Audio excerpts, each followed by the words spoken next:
कभी ख़त्म नबूवत जी हिफाज़त वाइदो आहे मरण ताईं कभी अहिड़ी इबादत वाइदो आहे मरण ताईं कभी अहिड़ी इबादत वाइदो आहे अगर कूड़ी नबूवत जी कंदड़ दावा अग्यां आयो अगर कूड़ी नबूवत जी कंदड़ दावा अग्यां आयो वो धड़ते न रहंदो सिर वो धड़ते न रहंदो सिर सलामत वाइदो आहे वो धड़ते न रहंदो सिर सलामत वाइदो आहे मरण ताईं कभी अहिड़ी इबादत वाइदो आहे कभी ख़त्म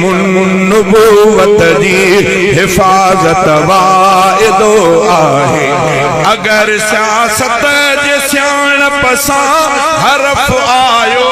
नबूवत ते अगर सियासत जे सियाणप सां हरफ आयो नबूवत ते अगर सियासत जे सियाणप सां हरफ आयो नबूवत ते असां बर्पा कंदासीं पोइ बग़ावत वाइदो आहे सियाणप सां हरफ आयो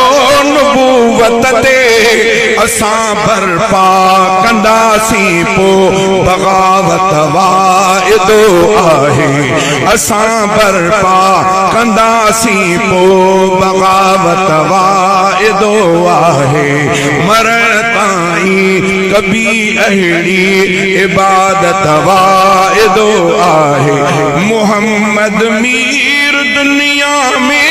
नबी थी आखिरी आयो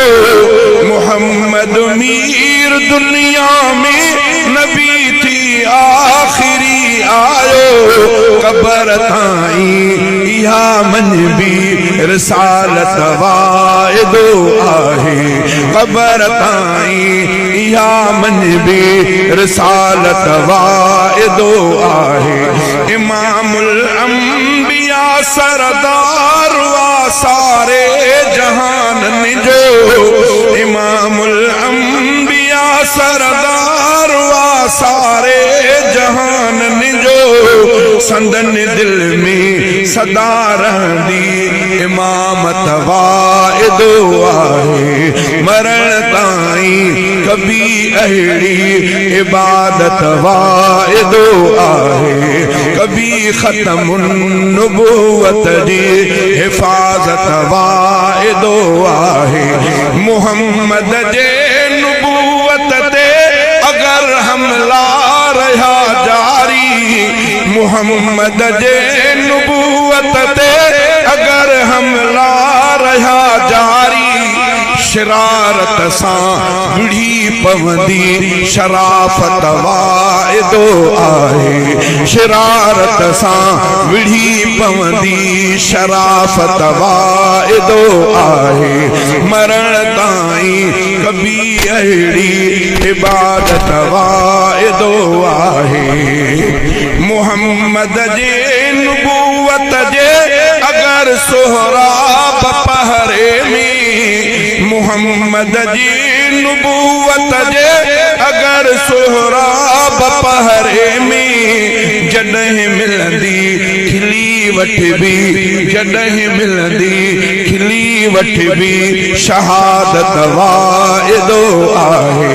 कभी ख़त्म नबूवत जी हिफाज़त वाइदो आहे